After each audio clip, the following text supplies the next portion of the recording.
Bismillahirrahmanirrahim. Assalamualaikum warahmatullahi wabarakatuh. Alhamdulillah wassalatu wassalamu ala Rasulillah. Asyhadu an la ilaha illallah wahdahu la syarikalah wa anna Muhammadan abduhu wa rasuluhu la nabiyya ba'dah. Allahumma shalli ala Muhammad wa ala alihi wa ashabihi wa man tabi'ahum bi ihsanin ila yaumiddin. Para hadirin sekalian, alhamdulillah pada kesempatan ini saya ingin menyampaikan suatu persoalan yang dialami oleh salah satu pasien dalam proses terapi ruqyah syariah, yaitu berkaitan dengan sihir tafriq. Adapun para hadirin, yang berkaitan dengan persoalan sihir tafriq yang dialami oleh pasien yang kita terapi ini, beliau menceritakan keadaan yang dialami, yaitu diantaranya adalah setiap kali suaminya datang ke rumah, maka dibuat mengalami menstruasi. Jadi kemudian ketika suaminya tidak berada di rumah atau keluar dari rumah atau keluar daerah, maka kembali kondisi pasien itu normal. Bahkan kalau selama bersama dengan suami, ya, selama itu akan mengalami proses menstruasi secara berterusan sampai akhirnya suami tidak berada di rumah, baru keadaan itu kembali dalam keadaan normal. Nah, ini yang terjadi. Jadi jelas para hadirin, indikasi yang dialami oleh pasien ini menunjukkan bahwa hal yang demikian akan memunculkan atau menimbulkan percekcokan antara hubungan suami istri, yang mana diharapkan di dalam metode sihir ini adalah antara suami istri terjadi yang disebut dengan perceraian. Nah, ini yang dialami oleh pasien yang memang sering mengalami adanya cekcok hubungan keharmonisan di dalam rumah tangga.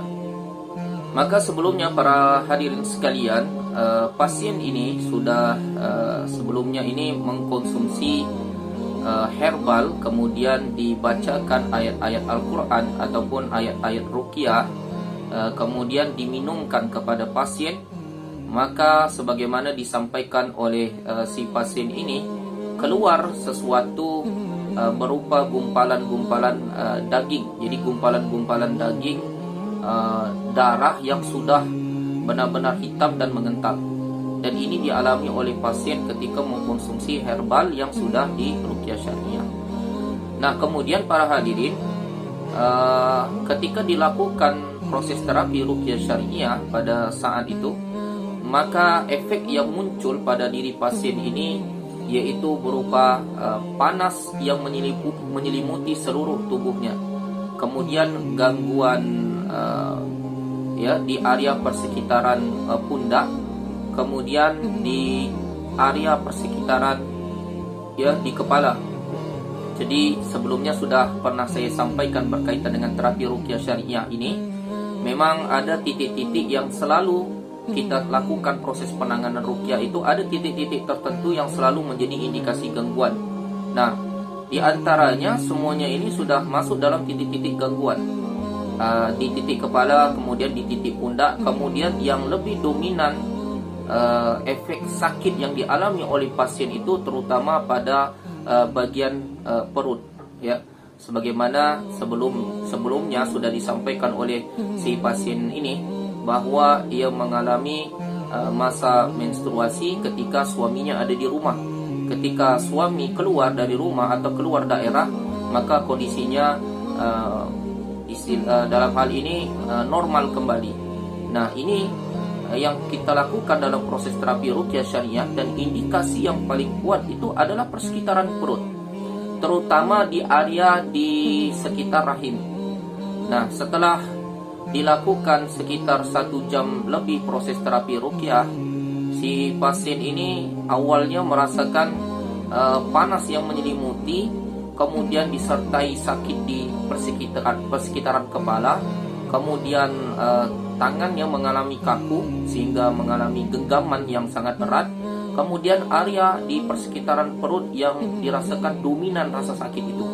Dan alhamdulillah dalam proses terapi ruqyah yang kita lakukan, karena mungkin si pasien ini lebih terfokus, yang kita lihat ini dengan keadaan yang tertekan, maka dalam hal ini terapis merilekskan dulu kondisi pasien, yaitu dengan cara memberikan penguatan-penguatan bahwa di dalam proses penanganan terapi ruqyah syariah ini kita lakukan dengan cara yang rileks, tanpa harus terlalu merasa tertekan atau terlalu serius dalam pikiran itu terhadap penanganan ini.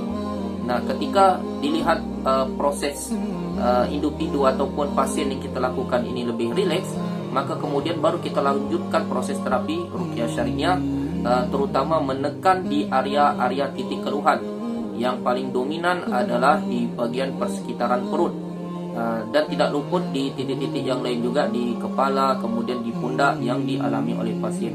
Dan alhamdulillah mulai dari mengalami penurunan, ya, panas yang menyelimuti tubuh mengalami penurunan, kemudian dilakukan penekanan teknik sentuhan, ya, karena dia ini perempuan, jadi kita menggunakan alas tangan, kemudian dialas lagi dengan sajadah, jadi dia jadikan sebagai alas, jadi untuk melakukan teknik sentuhan, jadi sesuai dengan standar operasional dalam terapi ruqyah syariah.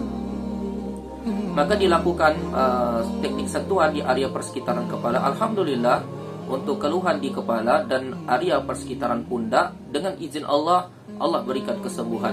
Begitu juga dengan panas yang dialami oleh pasien ini, biiznillah, atas izin Allah, Allah hilangkan panas yang menyelimuti seluruh tubuh daripada anggota pasien tadi. Begitu juga di bagian tangan, pasien ini mengalami gemetar yang sangat luar biasa dan terlihat semacam kaku di area persekitaran tangan, dan kita lakukan proses terapi ruqyah syariah, biiznillah, atau izin Allah, Allah berikan kesembuhan. Jadi yang terakhir baru menjadikan titik fokus di persekitaran perut, karena ini yang menjadi puncaknya dominan gangguan itu di situ.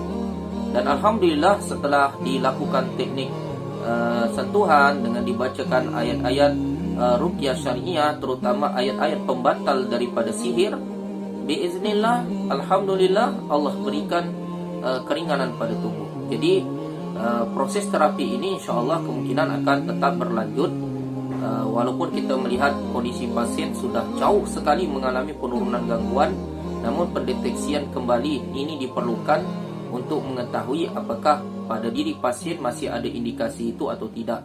Jika memang indikasi itu ada, berarti proses terapi ruqyah syariah akan tetap berlanjut.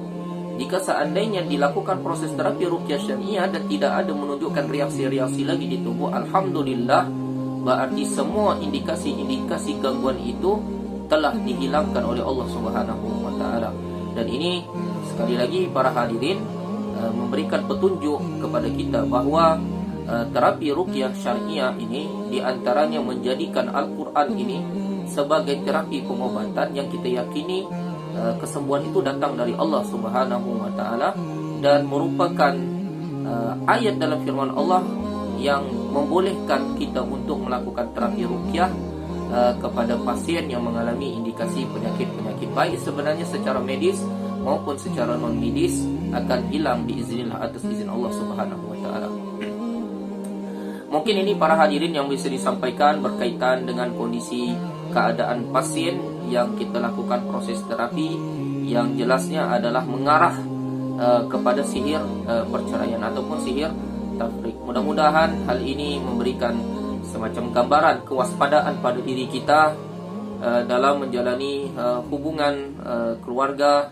Mudah-mudahan kita dijauhkan dari perkara-perkara yang demikian dan memberikan pelajaran untuk lebih banyak diri kita meminta perlindungan dan pertolongan Allah Subhanahu wa taala, sehingga unsur gangguan-gangguan seperti ini tidak memberikan efek negatif pada diri dan keluarga kita. Demikian yang bisa disampaikan. Semoga bermanfaat. Saya akhiri dengan wassalamualaikum warahmatullahi wabarakatuh.